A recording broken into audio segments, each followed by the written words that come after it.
नमस्कार दोस्तों।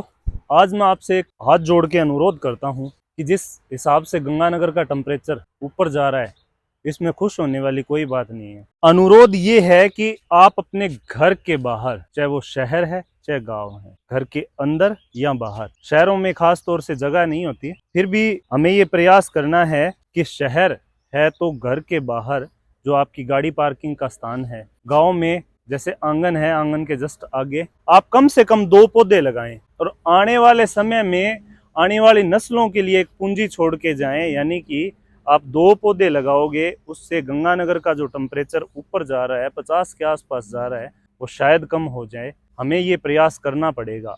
आप अपने लिए नहीं, प्रकृति के लिए, आप अपने लिए नहीं, अपने आने वाली नस्लों के लिए, आप अपने लिए नहीं, उन वन्य जीवों के लिए जिनकी संख्या दिन प्रतिदिन घटती जा रही है, उनके लिए आप 2 पौधे जरूर लगाएं, जिससे वातावरण में जो ये अशांति फैली है, गर्मी फैली है, उसका निवारण हो सके। ऐसा करने से आपको कोई नुकसान नहीं होगा। पहला फायदा, अगर आप शहर या गांव में रहते हो तो आजकल गाड़ी, बाइक या साइकिल सभी के पास है। जो आवागमन के साधन है वो आप उनके नीचे, प्राकृतिक छांव के नीचे खड़ा कर सकते हो, रख सकते हो, रोक सकते हो। दूसरा फायदा कि गर्मियों में गांव में स्पेशली आंधी तूफान के कारण लाइट का कट लगता है। ऐसे में गर्मी इतनी तेज है, इतनी ज्यादा गर्मी है, तो उस समय आप उन पेड़ों के नीचे बैठकर प्रकृति का आनंद ले सकते हैं। तीसरा, जो पेड़ या पौधा आप लगा रहे हो 2 4 5 साल बाद में उसका फ्रूट, प्राकृतिक फ्रूट जिसमें कोई केमिकल नहीं होगा।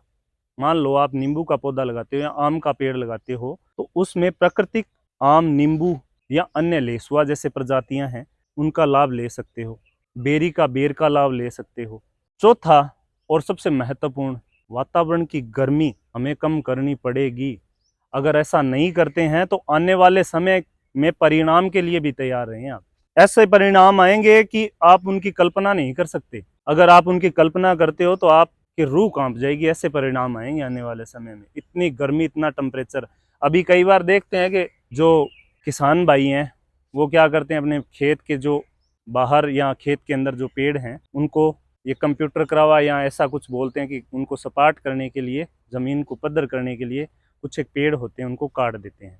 मैं कहता हूँ उससे किसान भाइयों का, आमजन का नुकसान है। देखो, अन्नदाता है किसान।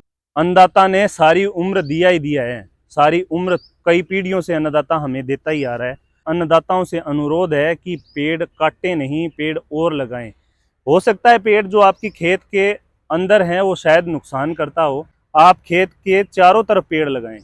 प्राकृतिक बाड़ का काम करेगा, जिससे आवारा पशु नहीं घुसेंगे, और साथ ही साथ आपका खेत हरा भरा होगा, और साथ ही साथ आप प्रकृति को बहुत कुछ देते हैं। अन्नदाता वैसे ही आज पूरी दुनिया का पेट भर रहा है अन्नदाता, तो उन अन्नदाताओं से निवेदन है कि आप जरूर आपके खेत के चारों तरफ पौधे लगाएं। जो गांव में निवास करते हैं, जो शहर में निवास करते हैं, वो भी अपने घरों के बाहर कम से कम 2 पेड़ लगाएं। एक गांव के अंदर 2 से 2,500 की आबादी होती है और उसमें 250 से 500 घर होते हैं। 2 पेड़ का औसत ले लो, यानी 500 से 2 पेड़ का 1,000 पेड़ एक गांव में हो जाएंगे। अगर ऐसा लेके चलेंगे तो अपने एक शहर के अंदर लाखों की संख्या में, एक कॉलोनी के अंदर 2,500 से 3,000 घर होते हैं। उन घरों के औसत ले लो आप, 2 पेड़ हर घर के सामने, तो 7 से 8,000 पौधे तैयार हो जाएंगे। ऐसा करेंगे तो ही प्रकृति बचेगी। जंगल तैयार करना इसी को कहते हैं। आप शुरुआत करो और उसका रिजल्ट जब आएगा ना, तो आपके घर का वातावरण, कई बार ग्रीन नेट से घर को कवर किया होता है ताकि घर ठंडा रहे। आप ग्रीनरी तैयार करो ना, आप पौधे ही लगाओ डायरेक्ट, घर ठंडा रहेगा, आपके वाहन को प्राकृतिक छांव मिलेगी। तो ये सब हमें करना पड़ेगा, वन्य जीवों को बचाने के लिए भी करना पड़ेगा। हजारों प्रकार के पक्षी हैं, वो उन जो पेड़ लगाओगे उन पे आवास होगा उनका, और सुबह सुबह उनकी जो आवाज़ें हैं ना, वो मंत्र मुग्ध कर देगी आपको। तो हाथ जोड़ के अनुरोध है, आप 2 पेड़ घर के बाहर जरूर लगाएं। जय हिंद दोस्तों।